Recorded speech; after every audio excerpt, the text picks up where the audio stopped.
ವೀಕ್ಷಕರೇ, ಈ ವಿಡಿಯೋದಲ್ಲಿ ನಾಡ ಕಚೇರಿ ಬಗ್ಗೆ ತಮಗೆ ಮಾಹಿತಿನ ತಿಳಿಸ್ಕೊಡ್ತಿದ್ದೀನಿ. ಏನು ಮಾಹಿತಿನ ತಿಳಿಸ್ಕೊಡ್ತಾ ಇದ್ದೀನಿ ಅಂತಂದರೆ, ನೀವೇನಾದರೂ ನಾಡ ಕಚೇರಿಯಲ್ಲಿ ಆದಾಯ ಪ್ರಮಾಣ ಪತ್ರಕ್ಕೆ ಅರ್ಜಿನ ಸಲ್ಲಿಸಿದ್ರಿ ಅಂತಂದರೆ, ಮತ್ತು ಜಾತಿ ಪ್ರಮಾಣ ಪತ್ರಕ್ಕೆ ಅರ್ಜಿನ ಸಲ್ಲಿಸಿದ್ರಿ ಅಂತಂದರೆ, OBC ಸರ್ಟಿಫಿಕೇಟ್ಗೆ ಅರ್ಜಿನ ಸಲ್ಲಿಸಿದ್ರಿ ಅಂತಂದರೆ, ಸಣ್ಣ ಮತ್ತು ಅತಿ ಸಣ್ಣ ರೈತರ ಒಂದು ಸರ್ಟಿಫಿಕೇಟ್ಗೆ ಅರ್ಜಿನ ಸಲ್ಲಿಸಿದ್ರಿ ಅಂತಂದರೆ, ಮತ್ತು 371ಗೆ ಅರ್ಜಿನ ಸಲ್ಲಿಸಿದ್ರಿ ಅಂತಂದರೆ, ಮತ್ತು ಯಾರೆಲ್ಲ ಒಂದು ರೆಸಿಡೆನ್ಷಿಯಲ್ ಸರ್ಟಿಫಿಕೇಟ್ ಮತ್ತು ಡೊಮೆಸೈಲ್ ಸರ್ಟಿಫಿಕೇಟ್ಗಾಗಿ ಅರ್ಜಿನ ಸಲ್ಲಿಸಿದ್ರಿ ಅಂತಂದರೆ, ಪ್ರತಿಯೊಬ್ಬರಿಗೂ ಕೂಡ ಈ ಒಂದು ವಿಡಿಯೋನ ಭಾಳಷ್ಟು ಇಂಪಾರ್ಟೆಂಟ್ ಆಗಿರುವಂಥ ವಿಡಿಯೋ ಆಗಿರುತ್ತೆ. ಯಾಕೆ ಅಂತಂದರೆ, ಪ್ರತಿಯೊಬ್ಬರು ಕೂಡ ಇವೆಲ್ಲ ದಾಖಲೆಗಳು ಕೂಡ ಯಾವುದಾದ್ರೂ ಒಂದು ದಾಖಲೆನೂ ಕೂಡ ಒಂದು ಮಾಡಿಸ್ಕೊಂಡಿರ್ತೀರಿ ಮತ್ತು ಅಪ್ಲೈ ಕೂಡ ಮಾಡಿರ್ತೀರ.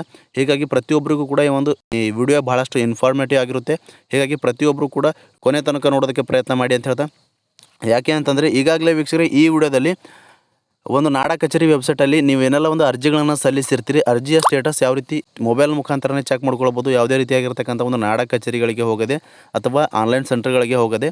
ಕೆಲವೊಂದಿಷ್ಟು ಜನರು ಏನಂತ ನೋಡ್ತಾರೆ ಅಂತಂದರೆ, ಕೆಲವೊಬ್ಬರಿಗೆ ಸ್ಟೇಟಸ್ನ ಕೂಡ ಚೆಕ್ ಮಾಡ್ಕೊಳ್ಳೋಕ್ಕೆ ಬರೋದಿಲ್ಲ. ಹೀಗಾಗಿ ಅವರು ಪ್ರತಿ ಬಾರಿಯೂ ಕೂಡ ಆನ್ಲೈನ್ ಸೆಂಟರ್ಗಳಿಗೆ ಹೋಗೋದು ಅಥವಾ ನಾಡ ಕಚೇರಿಗಳಿಗೆ ಹೋಗಿ ಸ್ಟೇಟಸ್ನ ಚೆಕ್ ಮಾಡ್ಕೊಂಡು ಬರ್ತಾರೆ. ಇನ್ನೂ ಕೂಡ ಆಗಿಲ್ಲ ಅಂತಂದರೆ ಮತ್ತೆ ಕೂಡ ವಾಪಸ್ ಬರುವಂಥದ್ದು. ಹೀಗಾಗಿ ನೀವು ಮೊಬೈಲ್ ಮುಖಾಂತರನೇ ಅಪ್ರೂವ್ಡ್ ಆಗಿತ್ತು ಅಂತಂದರೆ ನೀವು ಪ್ರಿಂಟೌಟ್ ತೆಗೆದುಕೊಳ್ಳೋಕ್ಕೆ ಹೋಗ್ಬೋದು, ಅಥವಾ ರಿಜೆಕ್ಟ್ ಆಗಿತ್ತು ಅಂತಂದರೆ ಮತ್ತೆ ನೀವು ಅರ್ಜಿಯನ್ನು ಹಾಕೋಕ್ಕೆ ಹೋಗ್ಬೋದು ಸುಲಭವಾಗಿ. ಇಲ್ಲಿಂದನೇ ಮೊಬೈಲ್ ಮುಖಾಂತರ ಯಾವ ರೀತಿ ಸ್ಟೇಟಸ್ನ ಚೆಕ್ ಮಾಡ್ಕೊಳ್ಬೋದು, ಎಲ್ಲ ಪ್ರಮಾಣ ಪತ್ರಗಳ ಸ್ಟೇಟಸ್ ಕೂಡ ಯಾವ ರೀತಿ ಚೆಕ್ ಮಾಡೋದು ಅಂತ ಈ ವಿಡಿಯೋದಲ್ಲಿ ತಮಗೆ ಫುಲ್ ಡೀಟೇಲ್ ಆಗಿ ಮಾಹಿತಿನ ತಿಳಿಸ್ಕೊಡ್ತಾ ಇದ್ದೀನಿ.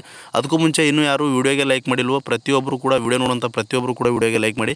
ವಿಡಿಯೋಗೆ ಲೈಕ್ ಮಾಡಿದ ತಕ್ಷಣ ಹೈಪ್ ಅನ್ನೋ ಆಪ್ಷನ್ ಕೂಡ ಬರುತ್ತೆ, ಅದನ್ನು ಕೂಡ ಕ್ಲಿಕ್ ಮಾಡಿ ಅಂತ ಹೇಳ್ತಾ, ಇನ್ನೂ ಯಾರು ನಮ್ಮೊಂದು ಯೂಟ್ಯೂಬ್ ಚಾನಲ್ನ ಸಬ್ಸ್ಕ್ರೈಬ್ ಆಗಿಲ್ಲ ಅಥವಾ ಹೊಸದಾಗಿ ಯಾರಾದರೂ ನಮ್ಮೊಂದು ಯೂಟ್ಯೂಬ್ ಚಾನಲ್ನ ನೋಡ್ತಾ ಇದ್ದೀರಿ ಅಂತಂದರೆ, ಈ ರೀತಿಯಾಗಿ ಸಬ್ಸ್ಕ್ರೈಬ್ ಆಪ್ಷನ್ ಇರುತ್ತೆ, ಇಲ್ಲಿ ಸ್ಕ್ರೀನ್ ಮೇಲೆ ನೋಡ್ಕೊಳ್ಬೋದು. ಸಬ್ಸ್ಕ್ರೈಬ್ ಆಪ್ಷನ್ ಮೇಲೆ ಕ್ಲಿಕ್ ಮಾಡಿ. ಸಬ್ಸ್ಕ್ರೈಬ್ ಆಪ್ಷನ್ ಮೇಲೆ ಕ್ಲಿಕ್ ಮಾಡಿದ ನಂತರ ಮತ್ತೆ ಒಂದು ಸಾರಿ ಸಬ್ಸ್ಕ್ರೈಬ್ ಆಪ್ಷನ್ ಮೇಲೆ ಕ್ಲಿಕ್ ಮಾಡಿ, ಅಲ್ಲಿ ಆಲ್ ಅನ್ನೋ ಆಪ್ಷನ್ನ ಸೆಲೆಕ್ಟ್ ಮಾಡ್ಕೊಳ್ಳಿ. ಈ ರೀತಿ ಮಾಡೋದ್ರಿಂದ ಮುಂದೆ ನಾವು ಯಾವುದೇ ರೀತಿಯಾಗಿರ್ತಕ್ಕಂಥ ಹೊಸ ಮಾಹಿತಿಗಳು, ಹೊಸ ವೀಡಿಯೋಗಳು, ಸಾರ್ವಜನಿಕರಿಗೆ ಉಪಯುಕ್ತವಾಗುವಂಥ ಮಾಹಿತಿಗಳು ನಮ್ಮ ಒಂದು ಯೂಟ್ಯೂಬ್ ಚಾನಲ್ ಮೇಲೆ ಅಪ್ಲೋಡ್ ಮಾಡಿದರೆ ನಿಮಗೆ ಮೊದಲಿಗೆ ನೋಟಿಫಿಕೇಷನ್ ಬರುತ್ತೆ. ನೋಟಿಫಿಕೇಷನ್ ಕ್ಲಿಕ್ ಮಾಡೋ ಮುಖಾಂತರವಾಗಿ ಹೊಸ ಮಾಹಿತಿಗಳನ್ನ, ಹೊಸ ವೀಡಿಯೋಗಳನ್ನು ನೀವು ಮೊದಲು ನೋಡಬಹುದು ಅಂತ ಹೇಳ್ತಾ, ಬನ್ನಿ ವೀಕ್ಷಕರೇ, ಈ ಒಂದು ನಾಡ ಕಚೇರಿಯಲ್ಲಿ ಅರ್ಜಿ ಸಲ್ಲಿಸಿರುವಂಥ ಅರ್ಜಿ ಸ್ಟೇಟಸ್ನ ಯಾವ ರೀತಿ ಚೆಕ್ ಮಾಡೋದು ಅಂತ ನಿಮ್ಮ ಒಂದು ಮೊಬೈಲ್ ಮುಖಾಂತರ ಕೇವಲ ಒಂದು 5 ನಿಮಿಷಗಳಲ್ಲಿ ಈ ಒಂದು ಸ್ಟೇಟಸ್ನ ಚೆಕ್ ಮಾಡ್ಕೋಬೋದು. ಬನ್ನಿ ವಿಡಿಯೋನ ಶುರು ಮಾಡೋಣ.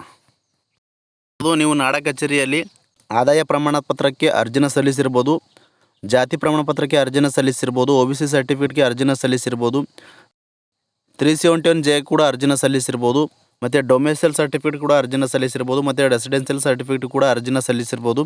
ಈ ರೀತಿಯಾಗಿ ವಿವಿಧ ನಾಡ ಕಚೇರಿಯಲ್ಲಿ ಯಾವೆಲ್ಲ ಒಂದು ಅರ್ಜಿಗಳನ್ನು ತಗೊಳ್ತಾರೆ ಅಂಥ ಅರ್ಜಿಗಳಿಗೆ ನೀವು ಅರ್ಜಿನ ಸಲ್ಲಿಸಿದ್ರಿ ಅಂತಂದರೆ, ನೀವು ಮೊಬೈಲ್ ಮುಖಾಂತರನೇ ಸ್ಟೇಟಸ್ನ ಚೆಕ್ ಮಾಡ್ಕೊಳ್ಬೋದು. ಅರ್ಜಿ ಸಲ್ಲಿಸಿದ ಮೇಲೆ ನಿಮ್ಮ ಒಂದು ಅಪ್ಲಿಕೇಶನ್ ಯಾವ ಹಂತದಲ್ಲಿ ಬಾಕಿ ಇದೆ, ಇನ್ನೂ ಕೂಡ ಅಪ್ರೂವ್ಡ್ ಆಗಿದ್ದೇನೆ ಇಲ್ವಾ, ಅಥವಾ ರಿಜೆಕ್ಟ್ ಆಗಿದ್ದೇನೆ, ಅಥವಾ ಪೆಂಡಿಂಗ್ ಇದೆಯಾ, ಯಾವ ಸ್ಟೇಜಲ್ಲಿದೆ ಅಂತ ಸಂಪೂರ್ಣವಾಗಿ ಮೊಬೈಲ್ ಮುಖಾಂತರ ಚೆಕ್ ಮಾಡ್ಕೊಳ್ಬೋದು. ಅದು ಯಾವ ರೀತಿ ಅಂತಂದರೆ, ಮೊದಲನೇದಾಗಿ ನಿಮ್ಮ ಒಂದು ಮೊಬೈಲ್ನಲ್ಲಿ ಗೂಗಲ್ನ ಓಪನ್ ಮಾಡ್ಕೊಳ್ಳಿ. ಓಪನ್ ಮಾಡ್ಕೊಂಡ ನಂತರ NK5 ಸ್ಟೇಟಸ್ ಅಂತ ಸರ್ಚ್ ಮಾಡಿ. ಗೂಗಲಲ್ಲಿ ಸರ್ಚ್ ಮಾಡಿದ ಮೇಲೆ ಈ ರೀತಿಯಾಗಿರ್ತಕ್ಕಂಥ ಫಸ್ಟ್ ಆಪ್ಷನ್ ಬರುತ್ತೆ, ನಾಡ ಕಚೇರಿ ಪವರ್ಡ್ ಬೈ ನ್ಯಾಷನಲ್ ಇನ್ಫಾರ್ಮೇಟಿಕ್ಸ್ ಸೆಂಟರ್ ಅಂತ. ಈ ಆಪ್ಷನ್ ಮೇಲೆ ಕ್ಲಿಕ್ ಮಾಡಿ. ಮೊದಲನೇ ಆಪ್ಷನ್ ಮೇಲೆ ಕ್ಲಿಕ್ ಮಾಡಿದ ನಂತರ ನೋಡ್ಕೊಳ್ಬೋದು ವೀಕ್ಷಕರೇ, ಕರ್ನಾಟಕ ಸರ್ಕಾರದ ಅಫಿಷಿಯಲ್ ಆಗಿರ್ತಕ್ಕಂಥ ವೆಬ್ಸೈಟ್ ಓಪನ್ ಆಗುತ್ತೆ. ಇಲ್ಲಿ ನೋಡ್ಕೊಳ್ಬೋದು ವೀಕ್ಷಕರೇ, ಅರ್ಜಿ ಸ್ಥಿತಿ ಅಂತ ಆಪ್ಷನ್ನ ಓಪನ್ ಆಗಿರುವಂಥದ್ದು. ಇಲ್ಲಿ ಕಂಪ್ಲೀಟಾಗಿ ಎಲ್ಲವೂ ಕೂಡ ಮಾಹಿತಿನ ನೀವು ತಿಳಿದುಕೊಳ್ಬೋದು. ಇಲ್ಲಿ ನೋಡ್ಕೊಳ್ಳೋದು ವೀಕ್ಷಕರೇ, ಮೊದಲನೇದಾಗಿ ಸ್ವೀಕೃತಿ ಸಂಖ್ಯೆಯನ್ನು ನಮೂದಿಸಿ ಅಂತ ಇದೆ. ಅಂತಂದರೆ ಇಲ್ಲಿ ನೀವು ಆದಾಯ ಪ್ರಮಾಣ ಪತ್ರಕ್ಕೆ ಅರ್ಜಿನ ಸಲ್ಲಿಸಿದ್ರಿ ಅಂತಂದರೆ ಅಲ್ಲಿ ಆರ್ ಡಿ ನಂಬರ್ ಬಂದಿರುತ್ತೆ, ಆರ್ ಡಿ ನಂಬರ್ ಕೊಟ್ಟಿರ್ತಾರೆ. ಆ ಒಂದು ಆರ್ ಡಿ ನಂಬರ್ ಎಂಟರ್ ಮಾಡೋ ಮುಖಾಂತರವಾಗಿ ಕೂಡ ಚೆಕ್ ಮಾಡ್ಕೊಳ್ಬೋದು. ಮತ್ತು ಕಾಸ್ಟ್ ಇನ್ಕಮ್ ಆಗಿರ್ಬೋದು, 371J ಆಗಿರ್ಬೋದು, ಮತ್ತು ಡೊಮೆಸೈಲ್ ಸರ್ಟಿಫಿಕೇಟ್ ಆಗಿರ್ಬೋದು, ರೆಸಿಡೆನ್ಷಿಯಲ್ ಸರ್ಟಿಫಿಕೇಟ್ ಆಗಿರ್ಬೋದು, OBC ಸರ್ಟಿಫಿಕೇಟ್ ಆಗಿರ್ಬೋದು. ಈ ರೀತಿಯಾಗಿ ಯಾವೆಲ್ಲ ಒಂದು ಅರ್ಜಿಗಳನ್ನು ನಾಡ ಕಚೇರಿಯಲ್ಲಿ ಹಾಕಲಾಗುತ್ತೆ ಅಂಥ ಅರ್ಜಿಗಳ ಸ್ಟೇಟಸ್ ಚೆಕ್ ಮಾಡ್ಕೊಳ್ಬೋದು. ಮೊದಲನೇದಾಗಿ ತಮ್ಗೆ ಯಾವ ರೀತಿ ಸ್ಟೇಟಸ್ನ ಚೆಕ್ ಮಾಡೋದು ಅಂತಂದರೆ, ಮೊದಲನೇದಾಗಿ ಇಲ್ಲಿ ಆರ್ ಡಿ ನಂಬರ್ ಎಂಟರ್ ಮಾಡಬೇಕಾಗುತ್ತೆ. ಅದರ ನಂತರ ಇಲ್ಲಿ ಕ್ಯಾಪ್ಚನ ಕೊಟ್ಟಿದ್ದಾರೆ, ಕ್ಯಾಪ್ಚನ ಎಂಟರ್ ಮಾಡಬೇಕಾಗುತ್ತೆ. ಕ್ಯಾಪ್ಚಾ ಎಂಟರ್ ಮಾಡಿದ ಮೇಲೆ ಇಲ್ಲಿ ಸ್ಥಿತಿಯನ್ನು ಪರಿಶೀಲಿಸಿ ಅನ್ನೋ ಆಪ್ಷನ್ ಮೇಲೆ ಕ್ಲಿಕ್ ಮಾಡಬೇಕಾಗುತ್ತೆ. ನಾನು ಸಂಪೂರ್ಣವಾಗಿ ಆರ್ ಡಿ ನಂಬರ್ ಎಂಟರ್ ಮಾಡೋ ಮುಖಾಂತರವಾಗಿ ಮುಂದಿನ ಪ್ರೋಸೆಸ್ ತಮಗೆ ತಿಳಿಸ್ಕೊಡ್ತೀನಿ. ಇಲ್ಲಿ ಮೊಬೈಲ್ ನಂಬರ್ ಮುಖಾಂತರ ಕೂಡ ನೀವು ಚೆಕ್ ಮಾಡ್ಕೊಳ್ಬೋದು. ವೀಕ್ಷಕರಿಗೆ ನೋಡ್ಕೊಳ್ಬೋದು, ನಾನು ಆರ್ ಡಿ ನಂಬರ್ ಮತ್ತು ಕ್ಯಾಪ್ಚಾ ಎಂಟರ್ ಮಾಡೋ ಮುಖಾಂತರವಾಗಿ ತಮಗೆ ಸ್ಥಿತಿ ಪರಿಶೀಲನೆ ಆಪ್ಷನ್ ಮೇಲೆ ಕ್ಲಿಕ್ ಮಾಡಿ ಮುಂದಿನ ಪ್ರೋಸೆಸ್ ತೋರಿಸ್ತಾ ಇದ್ದೀನಿ. ಇಲ್ಲಿ ನೋಡ್ಕೊಳ್ಳೋದು ವೀಕ್ಷಕರೇ, ಹೈದರಾಬಾದ್ ಕರ್ನಾಟಕ ವಿಭಾಗದ ವಲಯದ ವಾಸಸ್ಥಳ ದೃಢೀಕರಣ ಪತ್ರದ ಕೋರಿಕೆ, ಕಲಬುರಗಿ ಜಿಲ್ಲೆ, ನಿಮ್ಮದು ಯಾವ ತಾಲೂಕು ಇರುತ್ತೆ ಆ ಒಂದು ತಾಲೂಕು ತೋರಿಸುವಂಥದ್ದು, ಹೋಬಳಿ ತೋರಿಸುವಂಥದ್ದು, ನಂತರ ಉಪ ತಹಸೀಲ್ದಾರ್ ಬಳಿ ಡಾಕ್ಯುಮೆಂಟ್ ಪರಿಶೀಲನೆ ಹಂತದಲ್ಲಿ ಬಾಕಿ ಇದೆ ಅಂತ ಇಲ್ಲಿ ತಿಳಿಸ್ಕೊಟ್ಟಿದ್ದಾರೆ. ಅಂತಂದರೆ ಉಪ ತಹಸೀಲ್ದಾರರ ಬಳಿ ಡಾಕ್ಯುಮೆಂಟ್ ಪರಿಶೀಲನೆ ಹಂತದಲ್ಲಿ ಇವರ ಒಂದು ಅರ್ಜಿ ಏನಿದೆ ಇನ್ನೂ ಕೂಡ ಬಾಕಿ ಇದೆ ಅಂತ ಸಂಪೂರ್ಣವಾಗಿ ಸ್ಟೇಟಸಲ್ಲಿ ಚೆಕ್ ಮಾಡ್ಕೊಳ್ಬೋದು. ನಂತರ ಎರಡನೇ ಆಪ್ಷನಲ್ಲಿ ಅರ್ಜಿದಾರರ ವಿವರಗಳಿರ್ತವೆ. ಅರ್ಜಿದಾರರ ಹೆಸರು, ತಂದೆ ಹೆಸರು, ತಾಯಿ ಹೆಸರು, ವಿಳಾಸ, ಈ ರೀತಿಯಾಗಿರ್ತಕ್ಕಂಥ ಆ ಅರ್ಜಿದಾರರ ವಿವರ ಇರುತ್ತೆ. ಅದಾದ ನಂತರ ವೀಕ್ಷಕರೇ ನೋಡ್ಕೊಳ್ಬೋದು, ಕೆಳಗಡೆ ಇಲ್ಲಿ ನೋಡ್ಕೊಳ್ಬೋದು ವೀಕ್ಷಕರೇ ಅರ್ಜಿಯ ವಿವರ ಇರುತ್ತೆ. ಮೊದಲನೇದಾಗಿ ಜಿಲ್ಲೆ, ತಾಲೂಕು, ಹೋಬಳಿ ಮತ್ತು ಗ್ರಾಮನ ಇರುತ್ತೆ. ಅದಾದ ನಂತರ ವೀಕ್ಷಕರೇ ಇಲ್ಲಿ ನೋಡ್ಕೊಳ್ಬೋದು ವೀಕ್ಷಕರೇ ಇವರ ಒಂದು ಅರ್ಜಿ ಪದನಾಮ, ಸ್ವೀಕರಿಸಿದ ದಿನ, ಕ್ರಮ ಜರುಗಿದ ದಿನ, ಅನಿಸಿಕೆ ಮತ್ತು ಶರ ಅಂತದಿರಿ. ಇಲ್ಲಿ ಸಂಪೂರ್ಣವಾಗಿ ನೋಡ್ಕೊಂಡು ಮೊದಲನೇದಾಗಿ ಅರ್ಜಿ ಸಲ್ಲಿಸಿದ ಮೇಲೆ ನಾಡ ಕಚೇರಿ ಆಪ್ರೇಟರ್ ಅವರು ಅರ್ಜಿನ ಸ್ವೀಕಾರ ಮಾಡಿದ್ದಾರೆ. ಅರ್ಜಿ ಸ್ವೀಕಾರ ಆದಮೇಲೆ ಇವಾಗ ಎರಡನೇ ಹಂತದಲ್ಲಿ ಅಂತಂದರೆ ಉಪ ತಹಸೀಲ್ದಾರರ ಬಳಿ ಅವರ ಅರ್ಜಿನ ಬಾಕಿ ಇರುವಂಥದ್ದು. ಯಾಕೆ ಅಂತಂದರೆ ಈ ಒಂದು ಪಿಂಕ್ ಬಾಕ್ಸ್ ಕಾಣ್ತಾ ಇದೆಯಲ್ಲ, ಎರಡನೇ ಆಪ್ಷನಲ್ಲಿ ಪಿಂಕ್ ಬಾಕ್ಸ್ ಇರುವಂಥದ್ದು. ಅಂತಂದರೆ ಈ ಒಂದು ಪಿಂಕ್ ಬಾಕ್ಸ್ ಯಾವ ಒಂದು ಹಂತದಲ್ಲಿರುತ್ತೆ ಆ ಒಂದು ಹಂತದಲ್ಲಿ ಅರ್ಜಿನ ಬಾಕಿ ಇರುವಂಥದ್ದು. ಅಂತಂದರೆ ಇವಾಗ ಉಪ ತಹಸೀಲ್ದಾರರ ಆಪ್ಷನ್ನಲ್ಲಿ ಪಿಂಕ್ ಬಾಕ್ಸ್ ಇರುವಂಥದ್ದು. ಹೀಗಾಗಿ ಇಲ್ಲಿ ಒಂದು ಅರ್ಜಿನ ಇನ್ನೂ ಕೂಡ ಬಾಕಿ ಇರುವಂಥದ್ದು. ಅವರು ಅಪ್ರೂವ್ಡ್ ಆದ ನಂತರ ಗ್ರಾಮ ಲೆಕ್ಕಾಧಿಕಾರಿ ಅವರ ಹತ್ತಿರ ಈ ಒಂದು ಅರ್ಜಿನ ಬರುವಂಥದ್ದು.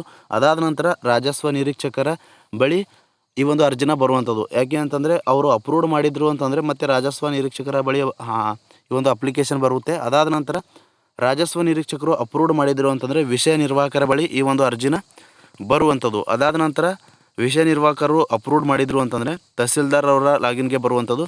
ಅದಾದ ನಂತರ ಇಲ್ಲಿ ನೋಡ್ಕೊಳ್ಬೋದು ವೀಕ್ಷಕರೇ ಸಹಾಯಕ ಆಯುಕ್ತ ಕಚೇರಿ ವಿಷಯ ನಿರ್ವಾಹಕರ ಬಳಿ ತಹಸೀಲ್ದಾರ್ ಅವರ ಲಾಗಿನಿಂದ ಇವರ ಒಂದು ಲಾಗಿನ್ಗೆ ಬರುವಂಥದ್ದು. ಅಲ್ಲಿಂದ ಸಹಾಯಕ ಆಯುಕ್ತರ ಒಂದು ಆಪ್ಷನ್ಗೆ ಬಂದ ನಂತರ ನಿಮ್ಮ ಒಂದು ಅರ್ಜಿ ಏನಿರುತ್ತೆ ಅರ್ಜಿನ ಪ್ರಿಂಟೌಟ್ ತಗೊಳ್ಳೋಕ್ಕೆ ಆಗುತ್ತೆ ವೀಕ್ಷಕರೇ. ಸಹಾಯಕ ಆಯುಕ್ತರ ಆಪ್ಷನಲ್ಲಿ ಒಂದು ಪಿಂಕ್ ಬಾಕ್ಸ್ ಬಂತು ಅಂತಂದರೆ ಆವಾಗ ನಿಮ್ಮ ಒಂದು ಅಪ್ಲಿಕೇಶನ್ ಏನಿರುತ್ತೆ ಅಪ್ರೂವ್ಡ್ ಆಗಿರುತ್ತೆ. ಅಪ್ರೂವ್ಡ್ ಆದಮೇಲೆ ನೀವು ಪ್ರಿಂಟೌಟ್ನ ತೆಗೆದುಕೊಳ್ಬೋದು. ಆವಾಗ ಅಪ್ರೂವ್ಡ್ ಆದ ನಂತರ ನೀವು ಸಂಪೂರ್ಣವಾಗಿ ನಿಮ್ಮ ಒಂದು ಅರ್ಜಿನ ತೆಗೆದುಕೊಂಡು ಹೋಗಿ, ಅರ್ಜಿ ಅಕ್ಲೋಜ್ಮೆಂಟ್ ಇರುತ್ತೆ, ಅಕ್ಲೋಜ್ಮೆಂಟ್ ತೆಗೆದುಕೊಂಡು ಹೋಗಿ ನೀವು ಆನ್ಲೈನ್ ಸೆಂಟರ್ಗಳಲ್ಲಿ ಅಥವಾ ನೀವು ಎಲ್ಲಿ ಅರ್ಜಿನ ಸಲ್ಲಿಸಿರ್ತೀರಿ ಅಲ್ಲಿ ಹೋಗಿ ನಿಮ್ಮ ಒಂದು ಅಪ್ಲಿಕೇಶನ್ ಪ್ರಿಂಟೌಟ್ಗಳನ್ನು ತೆಗೆದುಕೊಳ್ಬೋದು. ನೀವು ಆದಾಯ ಪ್ರಮಾಣ ಪತ್ರ ಆಗಿರ್ಬೋದು, ಜಾತಿ ಪ್ರಮಾಣ ಪತ್ರ ಆಗಿರ್ಬೋದು, ಡೊಮೆಸೈಲ್ ಸರ್ಟಿಫಿಕೇಟ್ ಆಗಿರ್ಬೋದು, ರೆಸಿಡೆನ್ಷಿಯಲ್ ಸರ್ಟಿಫಿಕೇಟ್ ಆಗಿರ್ಬೋದು, OBC ಸರ್ಟಿಫಿಕೇಟ್ ಆಗಿರ್ಬೋದು, 317Jಗೆ ಅರ್ಜಿನ ಸಲ್ಲಿಸಿರ್ಬೋದು. ಈ ರೀತಿಯಾಗಿ ನಾಡ ಕಚೇರಿಯಲ್ಲಿ ಯಾವೆಲ್ಲ ಒಂದು ಅರ್ಜಿಗಳನ್ನು ಸಲ್ಲಿಸಿರ್ತೀರಿ ಅಂಥ ಅರ್ಜಿಗಳನ್ನು ನೀವು ಮುದ್ರಣ ಮಾಡಿಕೊಂಡು ಬರ್ಬೋದು ವೀಕ್ಷಕರೇ. ಈ ರೀತಿಯಾಗಿ ಮೊಬೈಲ್ ಮುಖಾಂತರ ನೀವು ಸ್ಟೇಟಸ್ನ ಚೆಕ್ ಮಾಡ್ಕೊಳ್ಬೋದು ಅಂತ ಹೇಳ್ತಾ ಕಂಪ್ಲೀಟಾಗಿ ನಿಮಗೆ ನಾಡ ಕಚೇರಿಯ ಅಪ್ಲಿಕೇಶನ್ ಸ್ಟೇಟಸ್ನ ಯಾವ ರೀತಿ ಚೆಕ್ ಮಾಡೋದು ಅಂತ ವಿವರವಾಗಿ ಮಾಹಿತಿನ ತಿಳಿಸ್ಕೊಟ್ಟಿದ್ದೀನಿ. ಈ ಮಾಹಿತಿ ತಮಗೆ ಉಪಯುಕ್ತ ಅನಿಸಿತ್ತು ಅಂತಂದರೆ ದಯವಿಟ್ಟು ವಿಡಿಯೋಗೆ ಲೈಕ್ ಮಾಡಿ, ಮತ್ತು ಹೈಪ್ ಅನ್ನೋ ಆಪ್ಷನ್ ಕೂಡ ಬರುತ್ತೆ ಅದನ್ನು ಕೂಡ ಕ್ಲಿಕ್ ಮಾಡಿ ಅಂತ ಹೇಳ್ತೆ. ಮತ್ತು ಇನ್ನೂ ಯಾರು ನಮ್ಮ ಒಂದು ಯೂಟ್ಯೂಬ್ ಚಾನಲ್ ಸಬ್ಸ್ಕ್ರೈಬ್ ಆಗಿಲ್ಲ ಅಥವಾ ಹೊಸದಾಗಿ ಯಾರಾದರೂ ಯೂಟ್ಯೂಬ್ ಚಾನಲ್ ನೋಡ್ತಾ ಇದ್ರಿ ಅಂತಂದರೆ ದಯವಿಟ್ಟು ಸಬ್ಸ್ಕ್ರೈಬ್ ಮಾಡ್ಕೊಳ್ಳಿ ಅಂತ ಹೇಳ್ತಾ ಈ ಒಂದು ಮಾಹಿತಿನ ಎಲ್ಲ ಕಡೆ ಶೇರ್ ಮಾಡಿ ಅಂತ ಹೇಳ್ತಾ ಫ್ರಮ್ ಬಿಗಿನಿಂಗಿಂದ ಎಂಡ್ವರೆಗೂ ಈ ಒಂದು ವಿಡಿಯೋನ ಮಿಸ್ ಮಾಡದೆ ಕಡೆ ತನಕ ವಾಚ್ ಮಾಡಿದ್ದಕ್ಕಾಗಿ ತಮ್ಮೆಲ್ಲರಿಗೂ ಹೃದಯಪೂರ್ವಕ ಧನ್ಯವಾದಗಳು ಸ್ನೇಹಿತರೆ. ಮತ್ತೆ ಇದೇ ರೀತಿಯಾಗಿರ್ತಕ್ಕಂಥ ಉಪಯುಕ್ತವಾಗಿರ್ತಕ್ಕಂಥ ಮಾಹಿತಿಯೊಂದಿಗೆ ಮುಂದಿನ ವಿಡಿಯೋದಲ್ಲಿ ತಮಗೆ ಭೇಟಿ ಆಗ್ತೀನಿ ವೀಕ್ಷಕರೇ. ಅಲ್ಲಿವರೆಗೂ ವಿಡಿಯೋ ನೋಡಿ ಅಂತ ಪ್ರತಿಯೊಬ್ಬರಿಗೂ ಕೂಡ ಹೃದಯಪೂರ್ವಕ ಧನ್ಯವಾದಗಳು ಹೇಳ್ತಾ ಮತ್ತೆ ಮುಂದಿನ ವಿಡಿಯೋದಲ್ಲಿ ಭೇಟಿಯಾಗೋಣ. ಅಲ್ಲಿವರೆಗೂ ನಮಸ್ಕಾರ.